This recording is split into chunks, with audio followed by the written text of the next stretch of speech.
sağ-sədir Yerdən güləmiz, bula kim, həmməsini biləmiz Qıza bizə rəna var, bizə onlara zərəmiz Ömür ötüb şöra gəldi nələm Dərdi köpə dərman gələrdi, yedim səbir bilən Bir adara qanadın qalır sən o mənə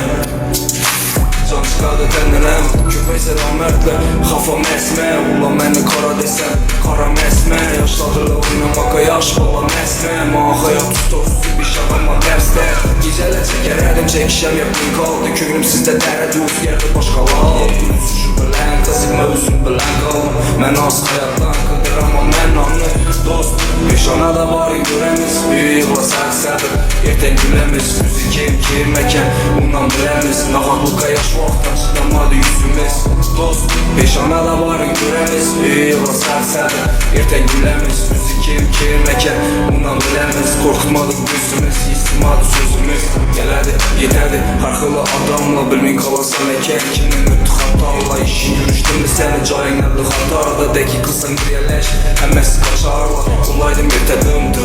xardım Unutmadım, bizim, bilinməsən balıqım Bir yollaydım qara, sənə mənni xarıdım Azğına tükətəmiz, gəpləşəmiz barını Mənəm unut, hələ o məni unutmadı Ondan keyin bana başqası yapmadı Səkrədə çıqqanı olanı tən almadım Bir üzüm əsmənə, xudaya uz koymadım Şaşını öldürdülər, işlərsə qalmadı Yokunda bariklik, yokunda dur almadı Üzüşü bilən, qızıqma üzüm bilən qaldım Mən az həyatdan qıdır, amma mən anladım Dost, peşanada varın görəmiz Büyük yıla sərtsədir, yerdən güləmiz Üzü kim, məkən, ondan biləmiz Naxaqlıqa yaş vaxtdan çıxlamadı yüzümüz Dost, peşanada varın görəmiz Büyük yıla sərtsədir, yerdən güləmiz Üzü kim, məkən, ondan biləmiz Qorxutmadıq yüzümüz, istimadı sözümüz Köpək sədam mərdlə